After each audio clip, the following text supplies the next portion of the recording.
जरा सोचिए, एक रात आपको अपनी बहन का फोन आए, उसकी आवाज में डर हो, घबराहट हो। वो कहती है, भैया मेरी बात सुनो, और इससे पहले कि वो कुछ और कह पाए, लाइन कट जाती है। बस। और ठीक इसी पल से शुरू होता है एक 5 साल लंबा, कभी न खत्म होने वाला बुरा सपना। तो चलिए, कहानी को 5 साल आगे बढ़ाते हैं। उस आखिरी कॉल को आज 5 साल बीत चुके हैं। हमारा मेन कैरेक्टर अतुल आज भी उसी सदमे में जी रहा है। उसकी बहन अर्चना गायब हो चुकी है और उसके पास है तो सिर्फ सवाल जिनका कोई जवाब नहीं है। तो सरकारी ऐलान क्या था? यही कि फार्माटेक फैक्ट्री में एक जबरदस्त धमाका हुआ, एक गैस लीक हुई और अतुल की बहन अर्चना समेत सैकड़ों लोग लापता हो गए। बस।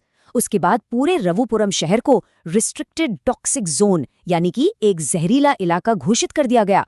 मतलब नो एंट्री, सब कुछ सील। लेकिन क्या सच में बस इतना ही था? पिछले 5 सालों से हर एक रात अतुल को वही एक खौफनाक सपना आता है। सपने में अर्चना दिखती है, पर उसका चेहरा बिगड़ा हुआ है, झुलसा हुआ है, और वो बस एक ही चीज कहती है, हमें आज़ाद करो, हमें आज़ाद करो। ये सपना ही था जो अतुल की उम्मीद को जिंदा रखे हुए था कि शायद अर्चना अभी भी वहीं है, और शायद रविपुरम में जो हुआ था वो सिर्फ एक हादसा नहीं था। तो 5 साल तक अतुल बस इंतजार और दुख में ही था। पर फिर एक दिन कुछ ऐसा होता है जो सब कुछ बदल देता है। एक छोटी सी खबर, एक ऐसी चिंगारी जो आगे चलकर पूरे शहर को जला देने वाली थी। ये चिंगारी थी एक यूट्यूब वीडियो। अतुल की गर्लफ्रेंड तान्या उसे एक वीडियो के बारे में बताती है जिसका टाइटल था टॉक्सिक रविपुरम एक्सपेरिमेंट का पर्दाफाश। वीडियो अब डिलीट हो चुका है, पर उसके दावे सुनकर होश उड़ जाते हैं। वीडियो के मुताबिक वो फैक्ट्री बस एक दिखावा थी। असली काम था इंसानों पर गैर कानूनी एक्सपेरिमेंट्स करना, और गैस लीक वो तो एक फेल हुए एक्सपेरिमेंट को छुपाने का बहाना था। सबसे डर की बात, वीडियो में कहा गया था कि लोग मरे नहीं हैं बल्कि जिंदा लाशों में बदल गए हैं, और जिस यूट्यूबर ने ये पोस्ट किया वो भी अब गायब है। अब अतुल के लिए सब कुछ साफ हो रहा था। उसका सपना, ये वीडियो, सब कुछ जुड़ रहा था। उसको यकीन हो गया कि उसकी बहन जिंदा है और किसी बड़ी मुसीबत में है। तो अतुल, तान्या और उनका दोस्त गौरव तीनों मिलकर एक फैसला लेते हैं।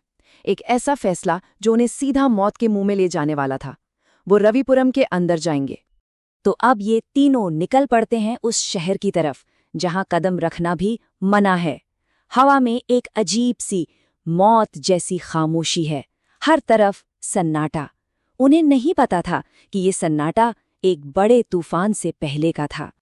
शहर के अंदर का मंजर देखकर उनकी रूह कांप जाती थी। रविपुरम एक भूतिया शहर बन चुका था। कपड़े तारों पर सूख रहे हैं, खाने की प्लेटें मेजों पर रखी हैं, आधी खाई हुई। ऐसा लग रहा था जैसे एक सेकंड में यहां सबकी जिंदगी रुक गई हो। इतना सन्नाटा था, इतनी खामोशी कि लग रहा था वो वहां बिल्कुल अकेले हैं। पर क्या सच में अकेले थे? और फिर अंधेरे से पहला हमला होता है, एकदम अचानक और बेहद क्रूर। एक अजीब सा प्राणी जिसका गोश्त सड़ रहा था और ताकत इंसानों वाली नहीं थी, वो सीधा तान्या पर झपटता है। और इससे पहले कि अतुल और गौरव कुछ समझ पाते, तान्या की सांसें रुक जाती हैं। तान्या की मौत से अतुल और गौरव दहशत में आ जाते हैं। उन जिंदा लाशों से बचने के लिए वो भागते हैं और सीधा उस जली हुई फैक्ट्री में जा घुसते हैं, वही जगह जहां से ये सारा खौफ शुरू हुआ था। फैक्ट्री के अंदर का नजारा तो बाहर से भी ज्यादा डरावना था। हर तरफ जली हुई लाशें पड़ी थीं, पर अचानक वो लाशें हिलने लगती हैं। उनकी मुर्दा आंखें खुलने लगती हैं। जब लगता है कि अब बचने का कोई रास्ता नहीं, तभी अंधेरे से एक आवाज आती है, एक जानी पहचानी आवाज, इस तरफ आओ, इससे पहले कि वो तुम्हारा खून पी जाए। ये अर्चना थी। और फिर अर्चना उन्हें रविपुरम का वो सच बताती है जिसे 5 साल से दफनाया गया था। उसने बताया कि ये कोई केमिकल प्लांट नहीं था, ये एक लैब थी जहां जिंदा इंसानों को ज़ॉम्बी बनाकर उन पर फार्मास्यूटिकल एक्सपेरिमेंट किए जाते थे। पर एक दिन एक्सपेरिमेंट फेल हो गया। ज़ॉम्बीज काबू से बाहर हो गए और उन्होंने सबको इन्फेक्ट कर दिया। और जब ये बात बाहर निकलने लगी तो सरकार ने अपना राज दबाने के लिए पूरे शहर पर ही बमबारी कर दी। पर अर्चना का खुलासा यहीं खत्म नहीं होता। वो बताती हैं कि फैक्ट्री का मालिक राघव अब एक मास्टर ज़ॉम्बी बन चुका है। मतलब वो ज़ॉम्बी तो है, पर उसके अंदर अभी भी इंसानी दिमाग है, सोचने समझने की शक्ति। वही इन सब का लीडर है और उसी के पास इन सब को खत्म करने का तरीका भी है, एक गैस कैप्सूल। अब मिशन साफ था, उस गैस कैप्सूल को हासिल करना है। इसके लिए अतुल और गौरव को बेसमेंट में उतरना होगा, जहां राघव उनका इंतजार कर रहा है। ये एक आखिरी और सबसे खतरनाक लड़ाई थी। बेसमेंट में उनका सामना राघव से होता है। लड़ाई शुरू होती है, पर राघव बहुत ज्यादा ताकतवर है। वो गौरव को पकड़ लेता है और उसकी जान ले लेता है। अब अतुल वहां बिल्कुल अकेला बच गया था। किसी तरह अतुल वो कैप्सूल हासिल करके ऊपर भागता है, पर बाहर उसकी आंखों के सामने उसके दोस्त तान्या और गौरव खड़े थे। अब वो भी ज़ॉम्बी बन चुके थे।